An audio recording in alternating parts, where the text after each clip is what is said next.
All right, welcome everybody. This is the More Liberty Now podcast. This is episode number 3. I'm here with John Tyner, Alex Vidal, and Stephen Handel. And today we're talking about how to live a libertarian life. What is a libertarian life and how to live it? How you guys doing? Good, good. Fantastic. I'm doing good. How are you guys? I think we're all excited to be on the here. hangout. Excited to be hanging out with fellow libertarians. Yeah, it is exciting. If you notice I'm excited to do this because this. I was just going to say I'm excited to do this because this is the first time we've done this where I've been awake for more than 15 minutes before we started. It's true. It's true. John and I used to always record really early in the morning, like 5 a.m. his time. Nice. Mm. Good stuff. Well, this is the first time I've done this where I've probably been awake for 15 hours. So, sure. Well, you look fresh-faced, Alex. You look good. Sound good. Thank you. And I have a cold, so if I mute, it's because I'm coughing or something. So just keep that in mind. So our topic today is about what is a libertarian life, and let's see. I think I'll put Stephen on the spot to get started. What do you think about that, Stephen? I think the primary way to live a libertarian life is essentially to take responsibility for your own happiness, and not to rely on, especially government or government aid or government help to make your life better, but instead to, put power into your own hands and take it upon yourself to make your own lot in life better. So I think that's definitely the essence of living a libertarian life, responsibility. I couldn't agree more. Yeah, a lot of people, talk about, well, we have the liberty to do this, when we have the right to do that. But so few people actually talk about the responsibility that goes along with liberty, and which, in my opinion, is, if liberty was a computer, then it would say powered by responsibility on the outside. Yeah. Definitely. What do you think, Alex? I like that. That's it brings to mind. I don't remember who said it, but isn't it the quote? Liberty means responsibility. That's why men fear it. I think that's really one of the biggest challenges. I think about the topic of this show. What is a libertarian? I really like the piece that you wrote up about it. But to me, we talk about these words, libertarian, and the semantics. People, have all sorts of different, names. It really, in my opinion, boils down to just really being a better person.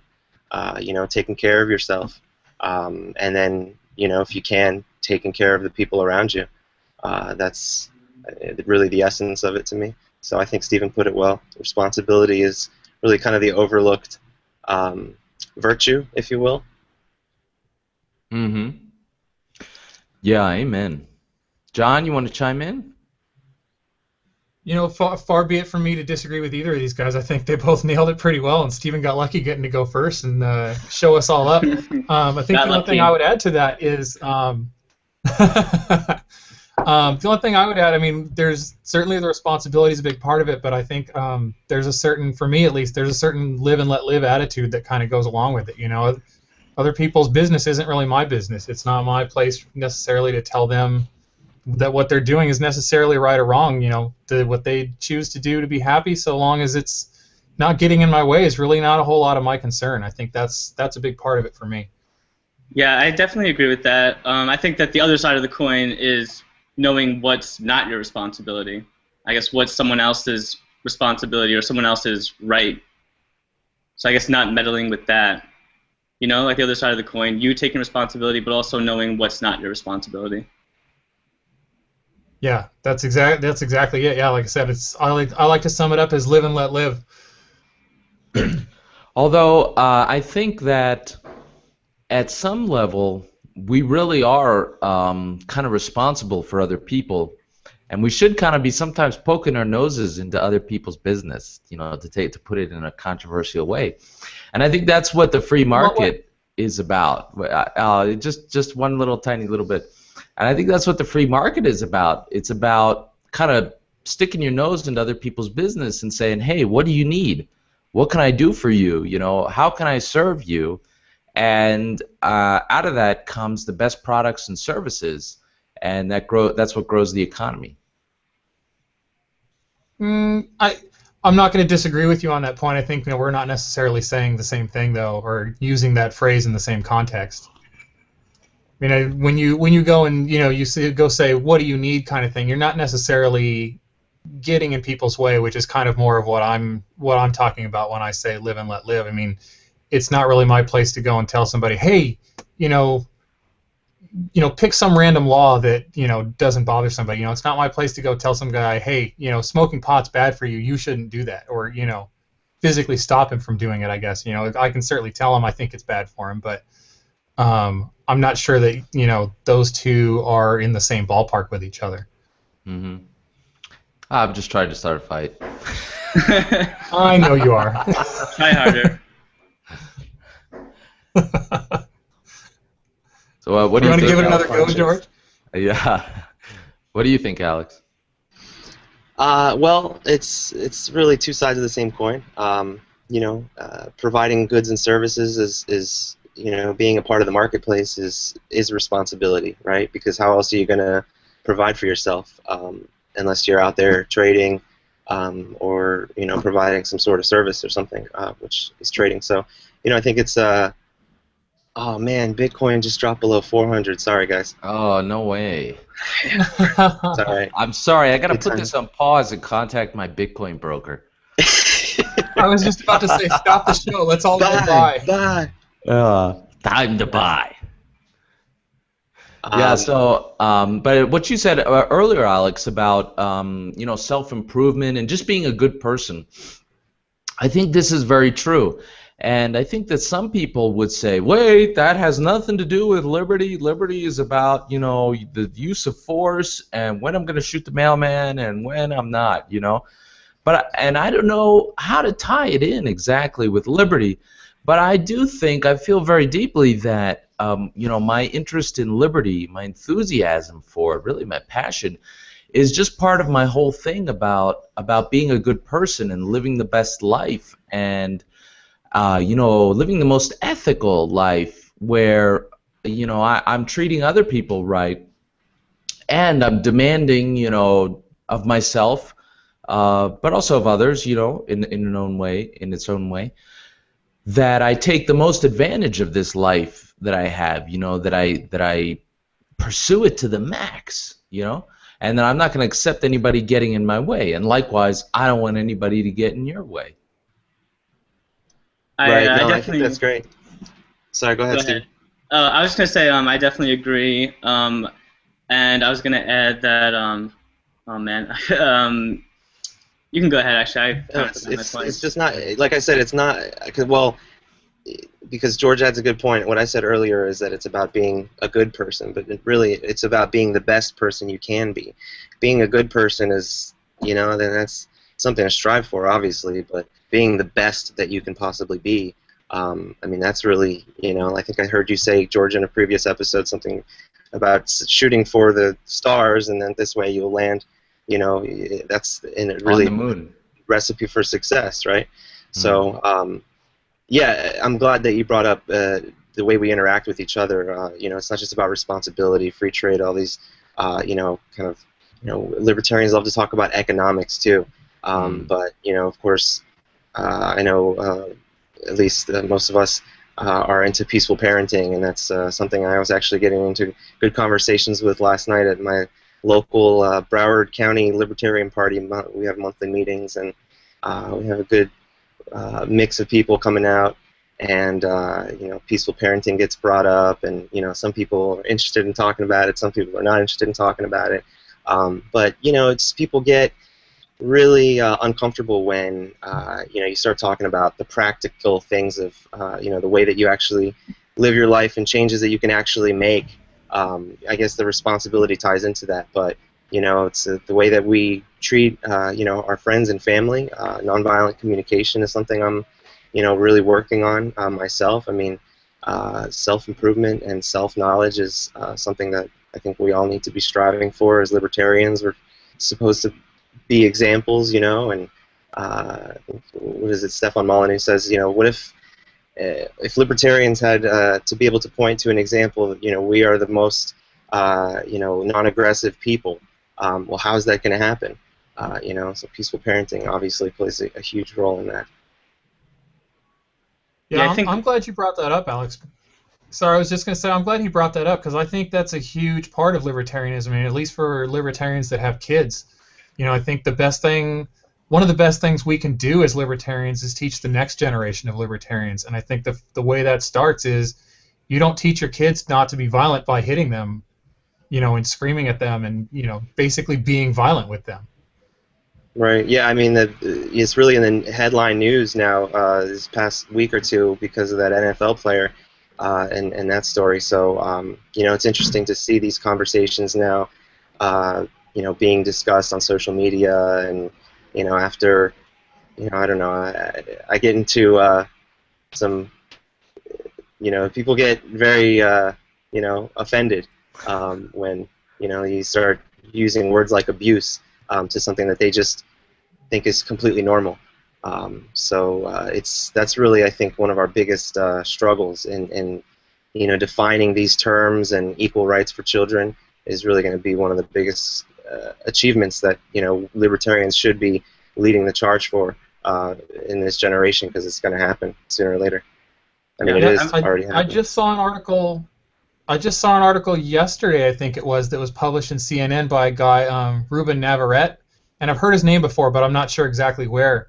But he actually had an op-ed piece published on CNN where he basically said you should spank your kids, and kids, you know, you're required to hit your kids in order for them to grow up right and be respectful people. Wow. Mm-hmm. That's pretty insane. And, you know, it's not even just the physical abuse is just the tip of the iceberg. It's the emotional abuse, you know, and the lack of taking kids seriously that can, I think, really do the damage. You know, like I was physically abused very severely as a child, and you know, I got over that part, but the emotional abuse that marked me for life, really. And now with my son being 8 years old, I do everything in my power to take him extremely seriously as a person. But there are other people in his life, you know, aunts, cousins, and other people who are, you know, take that stereotypical approach. Oh, you're a nice kid. Now go away. You know, that kind of a thing. That's sweet, honey. Yeah, I'm still surprised how many people still spank their children. I was not aware how common that still was. It's odd to me. Yeah, I mean, I was spanked as a kid growing up, and I mean, I like to think I turned out all right. So I mean, I don't hold anything against my parents for having spanked me at all. I mean, like I said, I don't do it with my kids just because, to me, it doesn't make sense for me as a 6 foot, 200-pound guy to be hitting a 3 foot, 30-pound kid. But you know, like I said, I have good relationships with both my parents, and certainly don't hold it against them, and I think I turned out fine. So I mean, I'm certainly against it, but at the same time, I don't necessarily, you know, go around preaching it to people.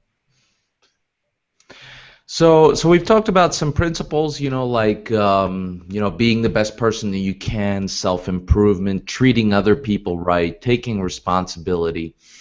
So let's see if we can make it a little more concrete now. You know, like what are a few things that people who are listening to this now? We actually have 5 viewers, live viewers, and thanks guys for that.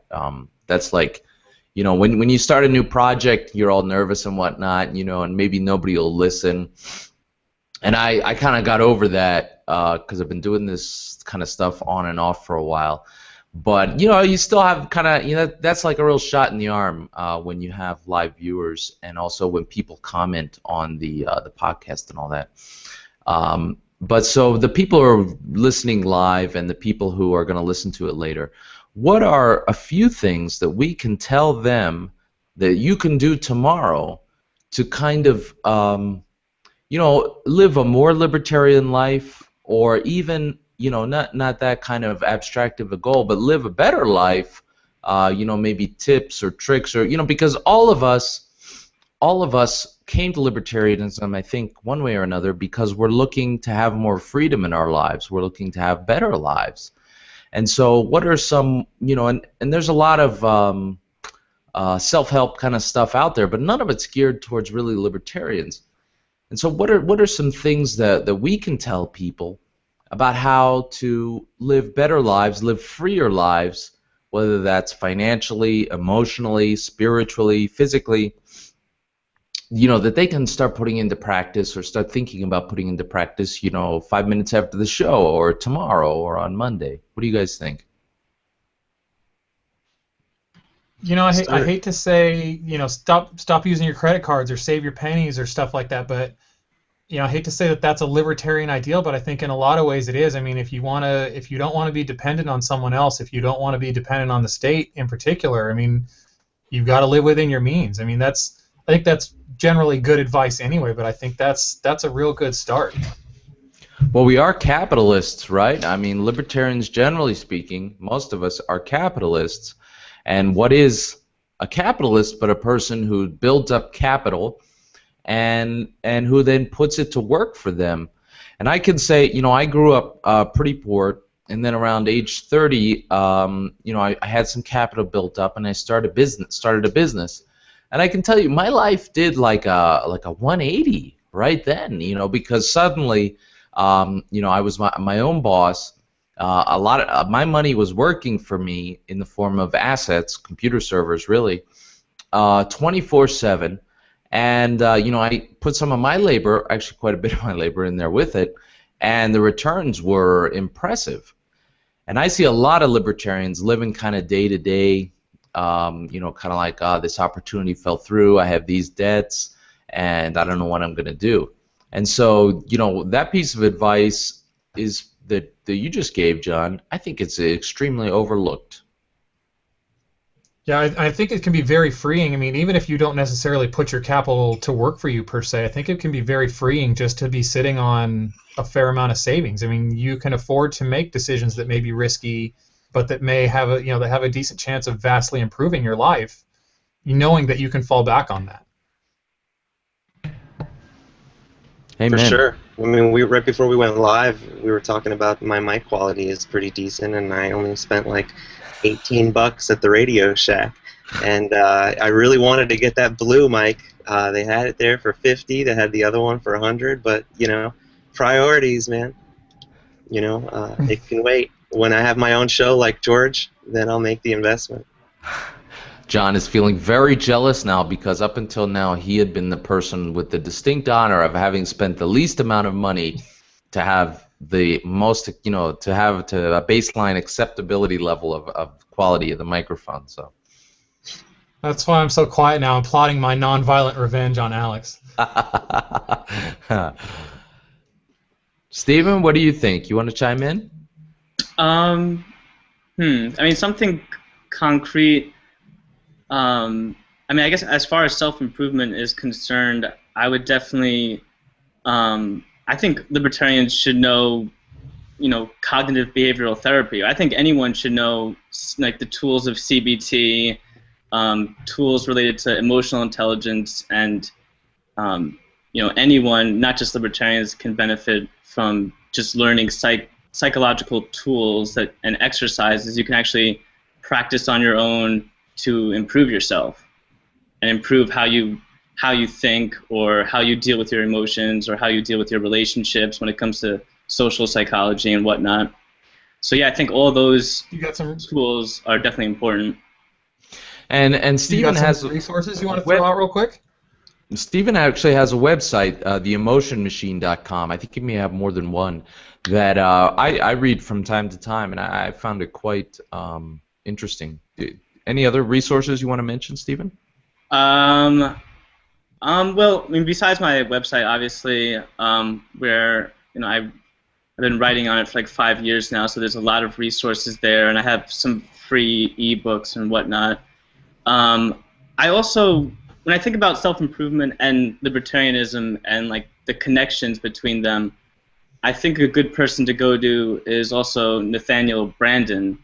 who I'm not sure if you guys are familiar with. I mean, he was, you know, an objectivist, whatnot. You know, friends with Ayn Rand, and I think his books on self-esteem, the 6 pillars of self-esteem, are really just. It almost seems like it's objectivism just stripped away of politics and economics. So it's really just about, improving yourself and feeling confident in yourself and taking responsibility and all the things we've been talking about.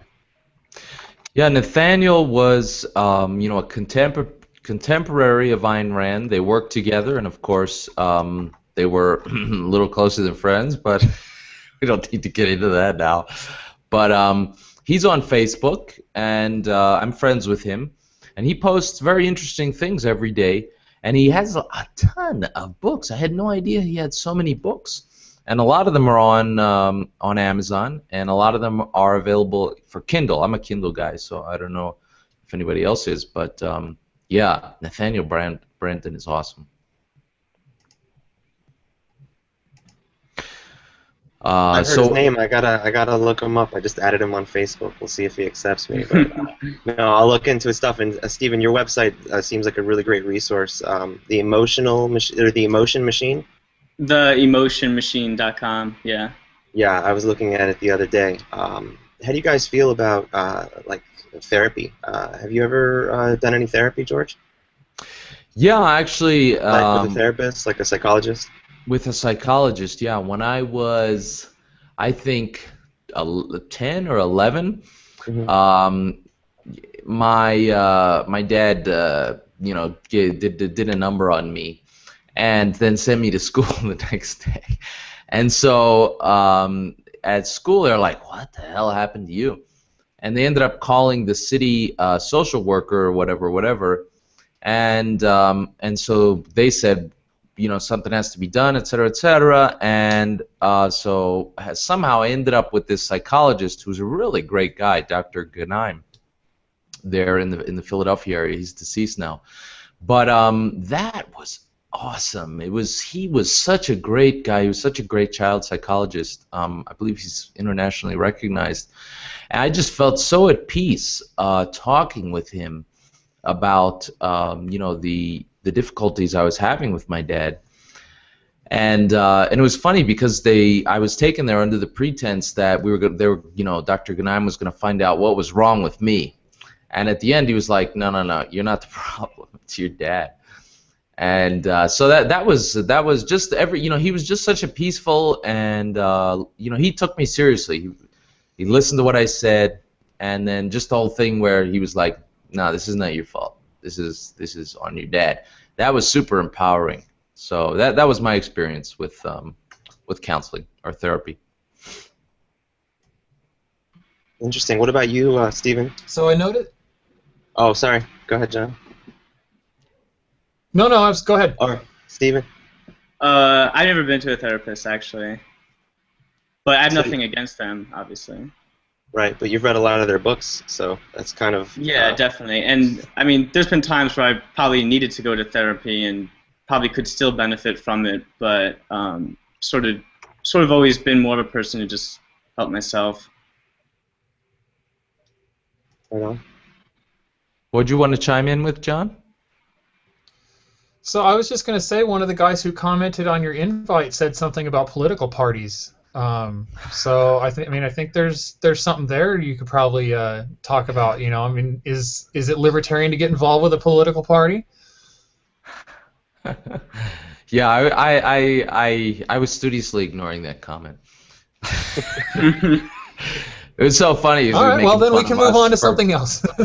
No, it's kind of funny because he seemed to be accusing us of being self-absorbed or whatever, and I found his comment very self-absorbed. But I wanted to, before I answer your question though, John, I just wanted to get a note in for our 5. We still have 5 live viewers with us. Thanks for hanging in there, guys. No one left. I was going to say they're hanging in. Yeah, I know. If you have a comment, there's a group chat or a question or anything. There's a group chat. I don't know if you guys have access to it or not.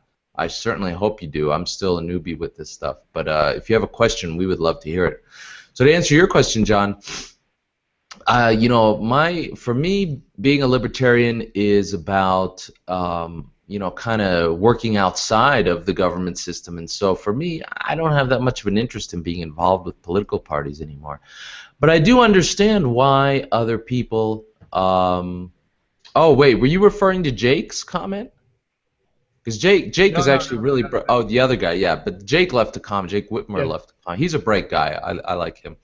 But but other people do see a lot of value in it. And lately, I've been thinking, maybe there maybe something could be worked out so people can work together, across that. But I think it's a waste of time. What do you guys think? Well, I think the electoral politics aspect of it is probably a waste of time.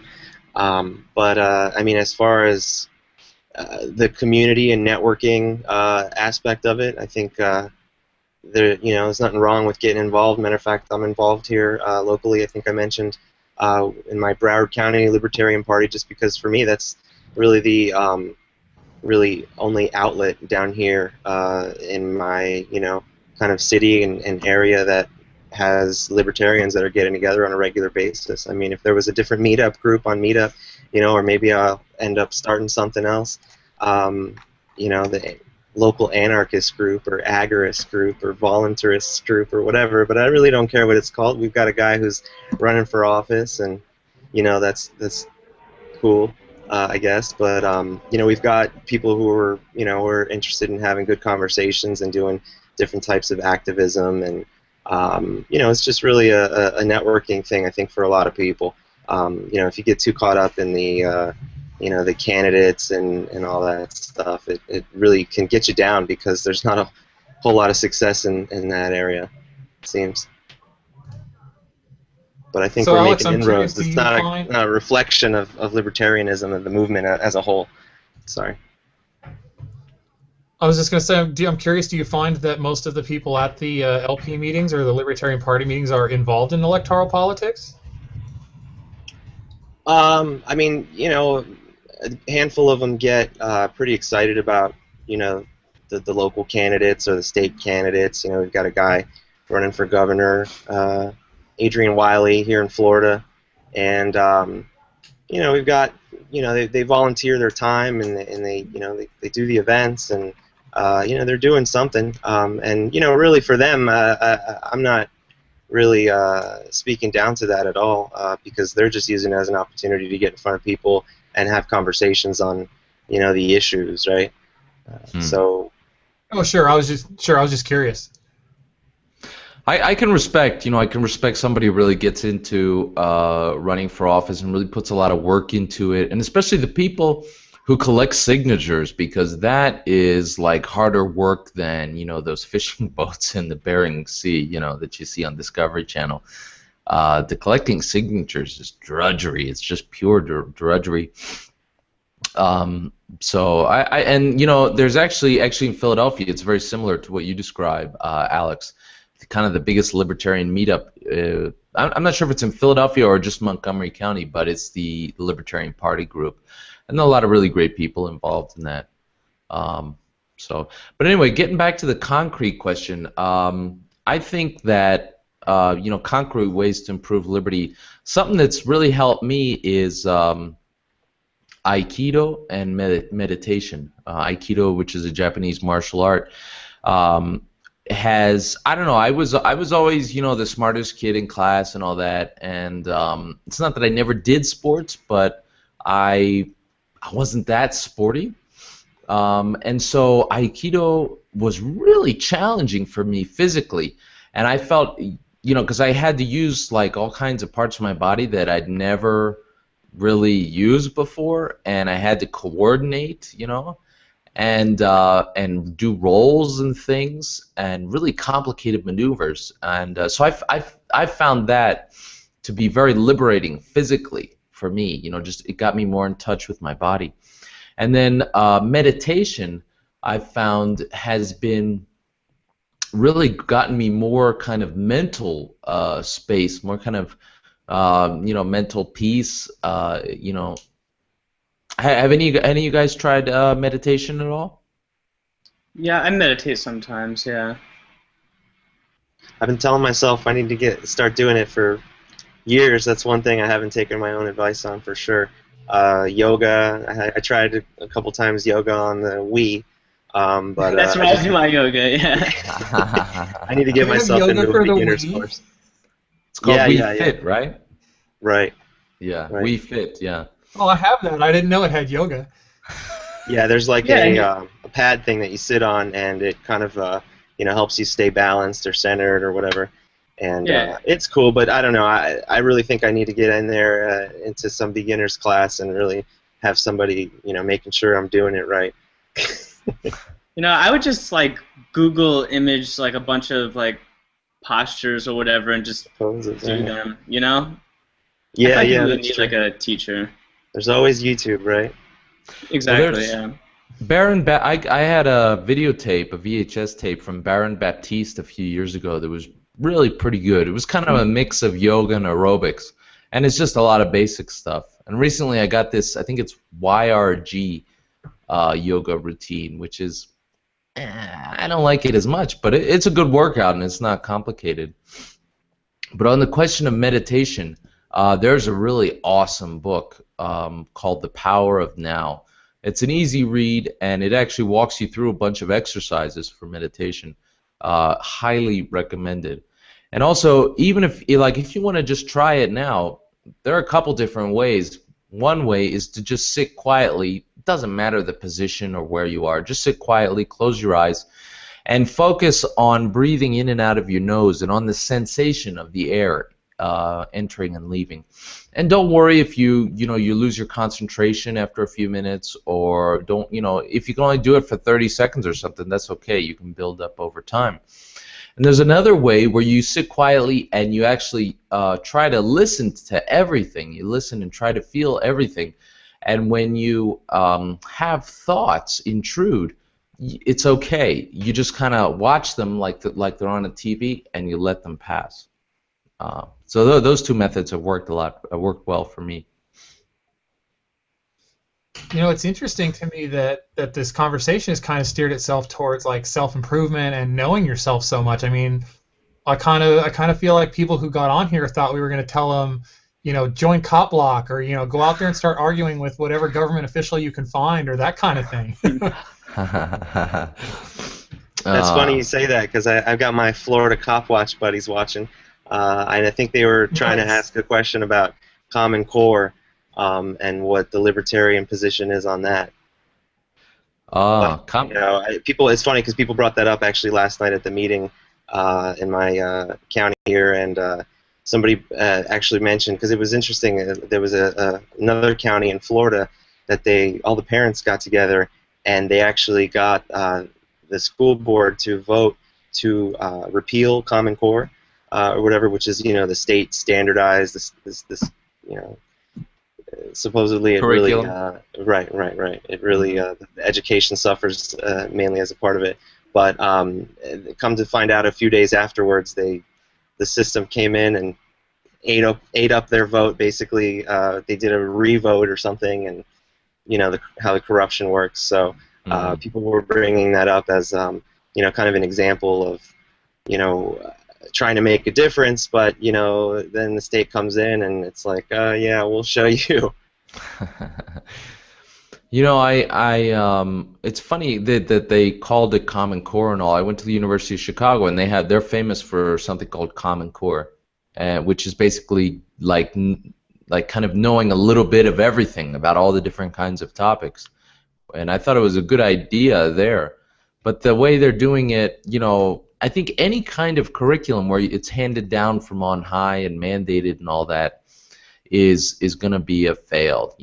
Communities have their own standards, their own needs, and they should be deciding, what happens at schools.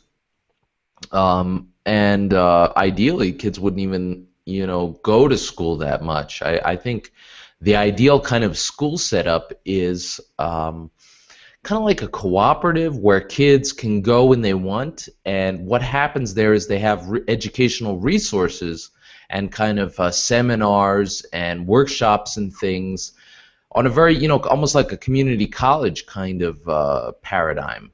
and then kids can come and go as they please, and maybe they get certificates and things. And kids can do their own thing too. So let's say that you want to do unschooling, but you're both parents, have to work, and so you can send your kid. You can join this co-op, and your child or children can go there, and it's kind of like daycare in the sense that they're taken care of, but it's also like being in a library, and having access to tons and tons of educational resources with perhaps some mentors there, not teachers so much as mentors, to help the kids find what they want to do. That sounds great. I don't know a whole lot about Montessori, but you got. Oh, sorry. Go ahead, John. It reminds me of Montessori. I was just going to say. It does. Yeah, it does to me too. I was going to say something similar, but to James's question about Common Core in Georgia, I don't think that the problem with Common Core is necessarily that it's handed down on high, or from on high. I don't think the fact that it gets handed down from on high, by virtue of that fact, makes it wrong. I think the problem is that it's one size fits all and is basically imposed on everybody whether they like it or not. I mean, this kind of goes back to the whole voluntarism thing. Somebody from on high, as it were, wants to come up with an idea, people should be free to follow that or not as they want. I mean, I think the problem with it is that basically all these schools have been forced into it by having the funding for their schools held over their heads if they don't do it. What do you think about all that, Stephen? Oh, sorry, John. I didn't mean to cut you off. I was just going to say everybody's got their own critique of Common Core, and it may be good, it may be bad. I'm just saying I don't think whether it's good or bad is material to the libertarian view on it. I think the libertarian view is that people should be free to choose whether they want to do it or not. Yeah, I liked the system you were talking about, George. It would be cool if there was like a schedule of classes going on, throughout the week, and then I guess students would have like some choice in the curriculum as far as like what classes or what workshops they attended, throughout the course of the week. I don't know. I guess there would maybe have to be some requirements, like the student would have to take like a certain amount of credits a semester or something like that. But more flexibility in what students choose to learn about, I think, would definitely be a positive thing. Well, you've been unschooling your son now for a few years, right, George? Yes. How's that going? It's sometimes it's like awesome, and sometimes it's a real slog.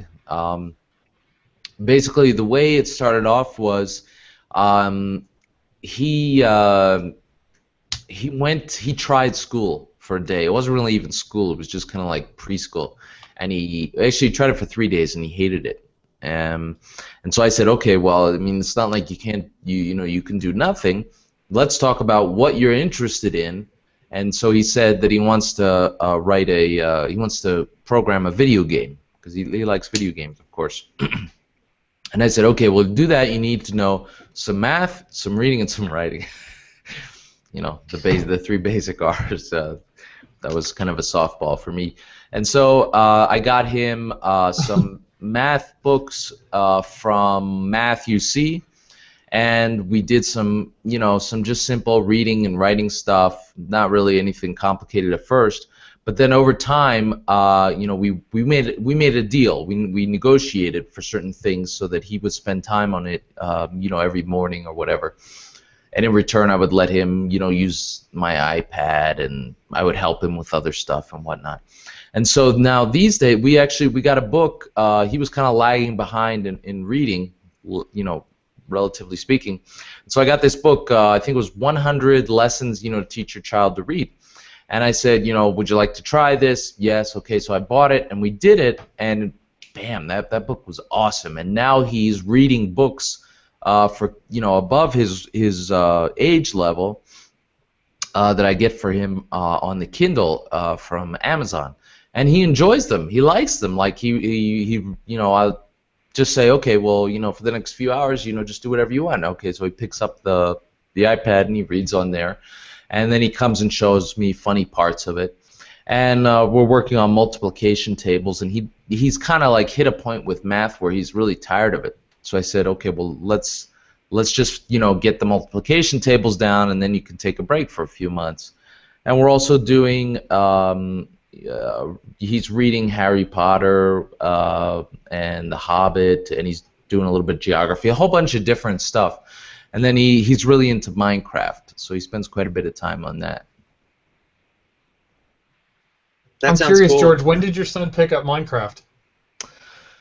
Probably at least a year ago. First he downloaded it on the iPad, and then we got the Xbox version. And he's created all kinds of really fantastic, complicated different structures and mini games and things in there.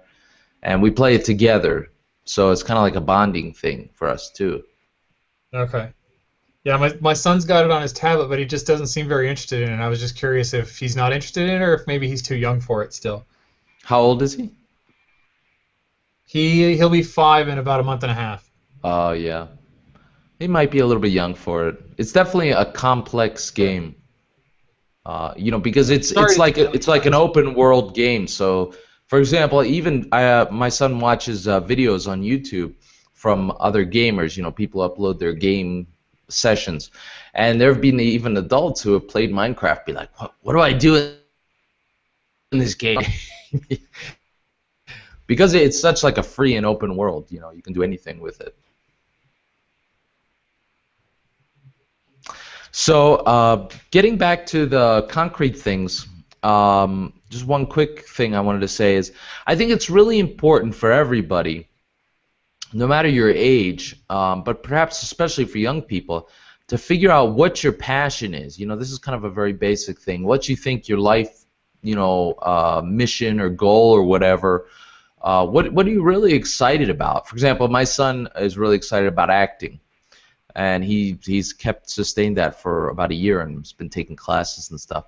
But I think it's really important. I don't think you need a lot of time. You could just break out a journal, which I think is a good tool as well for generating more mental freedom. You just break out a journal and you write in it for 20 minutes about the things that interest you, and identify that passion, that thing you're really excited about, and then start figuring out how to work on that, and how to turn that into a livelihood, or how to satisfy yourself with that.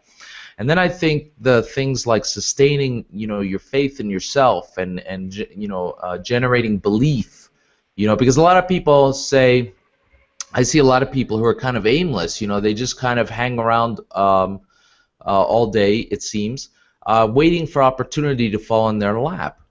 But I think a libertarian life really requires a lot of proactivity. It really requires you to question yourself and say, well, what is it that I really want to be working on, and how am I going to start on that now? But and even then, when you start with something, it can be hard to sustain the faith in it. Like for example, I've been writing a lot of fiction lately, and sometimes I hit a place in my fiction where I think, oh, this is horrible. I can't publish this. This is I just should give up. Nobody cares about this, etc., etc. And I think that whole kind of passion, belief, and sustaining a thing is a very important part of living a libertarian life, because I think a libertarian life is about identifying goals and achieving them, because I think a lot of happiness can flow from that. What do you guys think? Oh yeah, I definitely agree with that. I mean, the more passionate you are about something, the harder you're going to work, the more intrinsically motivated you are, the better whatever it is you create is going to be. So, I mean, if everyone was more passionate about what they did, then we would definitely live in a better place. And I mean, what better time in history have we ever had than now to really seize the opportunity to, well, I read a book a few years ago that really motivated me, called Crush It by Gary Vaynerchuk. He's like a kind of a social media speaker guy, and why now is the time to cash in on your passion. But basically the message is, all these services and tools and platforms are out there that make it so much easier than it's ever been to start a business, to have some sort of side project, to have an Etsy store, or sell something on eBay, or make some money on Fiverr, or whatever it is. Have a side project where you figure out how to turn whatever it is that really gets you interested, going, excited.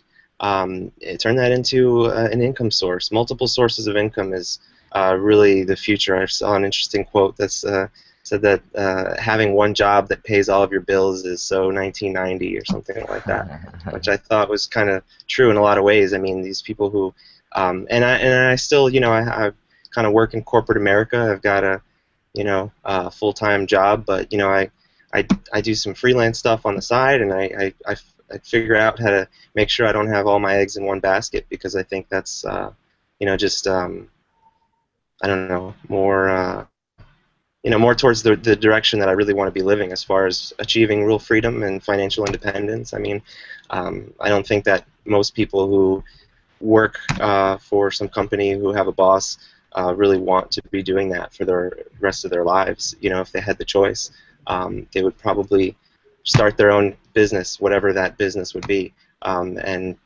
be able to work from the beach, right? Isn't that the new American dream? Or to make money while you sleep. That's really it. Not having to work much at all, right? Amen. Yeah. And that wouldn't be that fun. But I think it's a requirement, because I think that a lot of work in the future is going to be automated, and people are going to be scrambling to figure out how to make, how to fill the time, but most importantly, how to make money to live. Because I don't think that people talk about a basic income to remedy technological unemployment, but I don't think it's actually going to happen. I think that the fallout from technological unemployment is going to be a lot more dystopian than utopian. John, any comment? What do you think about all this? I'm stuck in the 1990s. I've got one job that pays all my bills, so. Well, Alex, I heard you. I was going to say, I heard you and Joel talk about technology and stuff in the future, and I remember you were saying something about there were two areas that were going to survive, and one of them was people who write software, which is what I do. So I'm hoping that just holds on for a while. Though, I was reading something recently about how they're developing software that will write software. I'm dead serious. Yeah, I've heard that too, but so far it doesn't seem to be catching on all that well. At least not in the embedded space. I think I do a lot of low-level type stuff, so I think eventually that's going to be me. Yeah.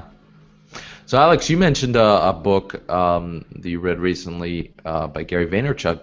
I read a really good book recently on this topic called Mastery, by the same guy who wrote The 48 Laws of Power, and another really good book. I think Robert Greene is his name. Highly recommended.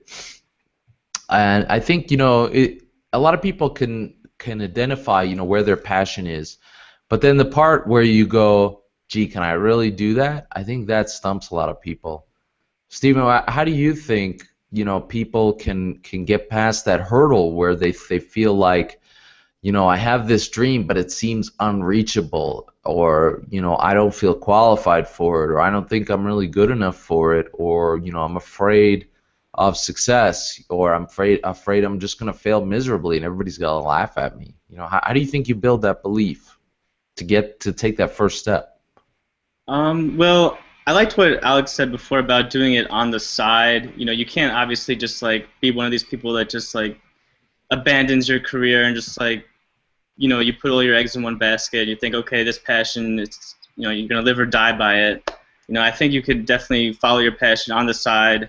Start as small as possible. If you just start a blog if you want, and make a goal to write one post a week.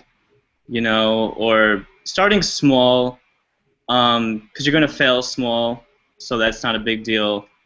And hopefully, if you're really passionate about it, you're gonna be willing to keep trying, and if you are passionate about it, you will keep trying.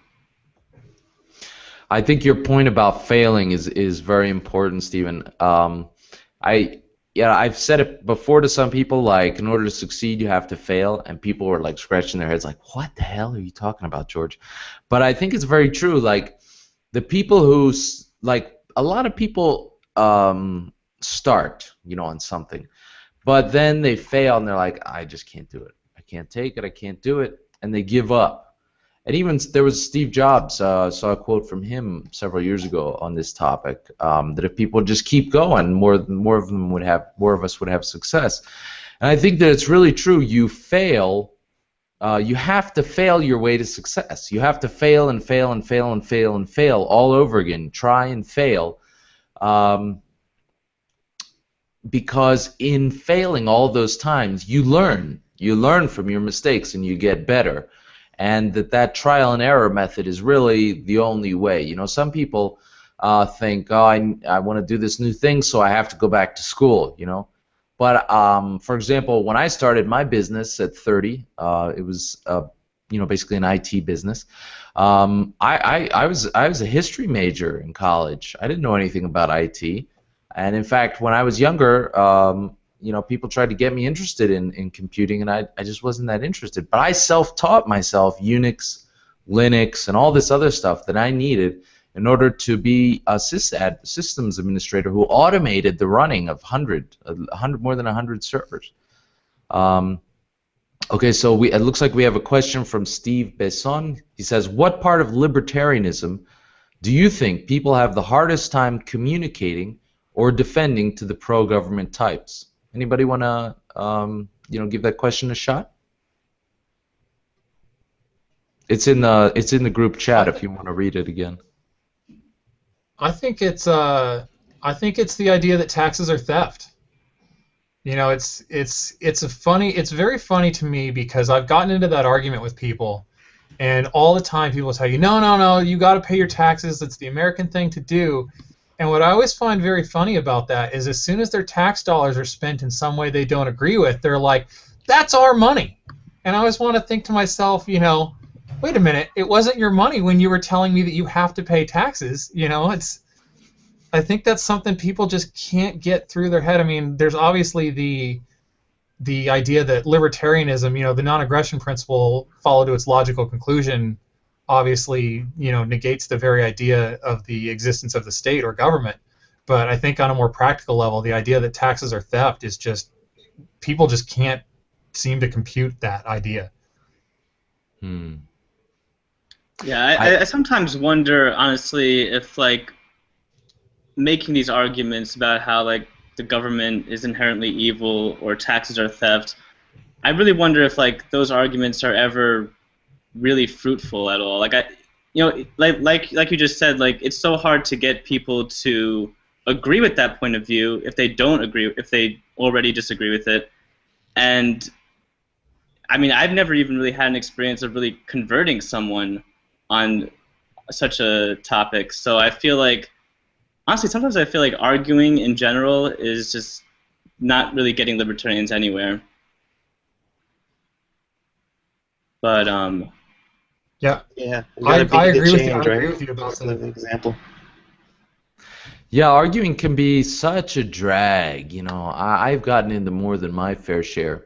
And in fact, I've been publishing some videos on a daily basis, really short videos recently, as part of another podcast I do called Raw Liberty.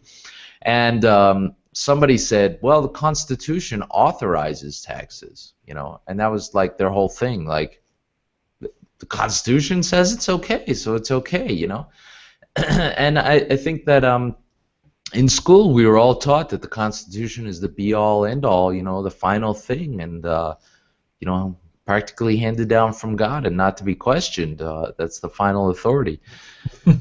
And so my response is, that's nice, but I didn't authorize the Constitution, and neither did you, actually. You can go back to Spooner for that. But I think the hardest thing, for pro-government types to get their head around is the idea that people are inherently free and that should be respected, and that we can trust that without that big bad government there to protect us from all those big bad scary guys out there, that we're going to be okay. There just seems to be a disconnect there where people are like, well, we need a big bad government, powerful government there, to protect us from all the boogeymen. And just getting that, saying, well, I don't think so. Voluntary associations, people working together, we can do that. We can have it even more secure. And so I think that's the hardest part, for me at least.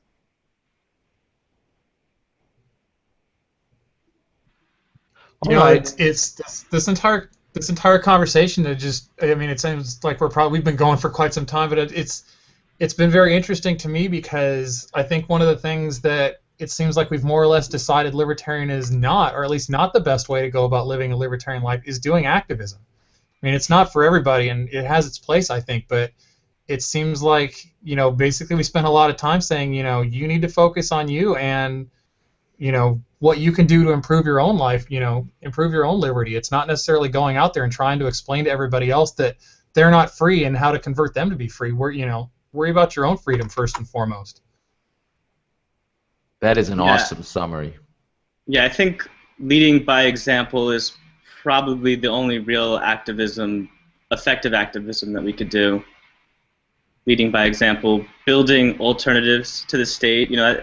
I consider myself more of an agorist more than anything, just because I think that you need to have those alternatives available before people lose trust or faith in the state. They have to see that there's something else already there for them, so that they no longer even care about the state.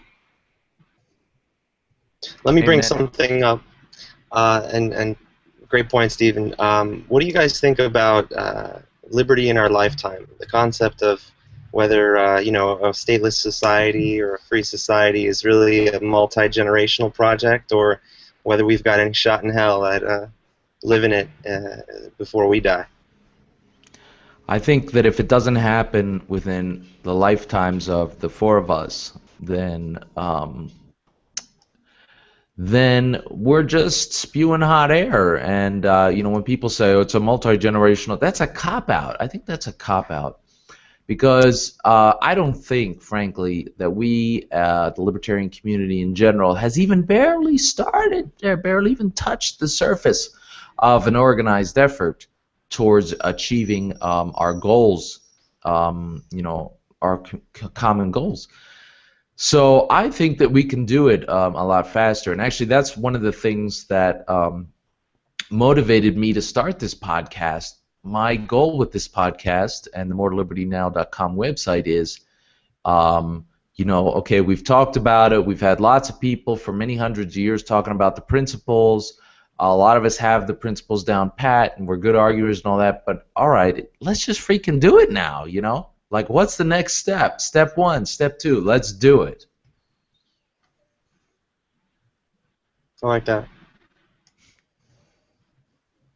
Yeah, I think that's why I get most excited about the Seasteading Institute and Bitcoin technology. Yeah, really. Yeah, exactly. Right?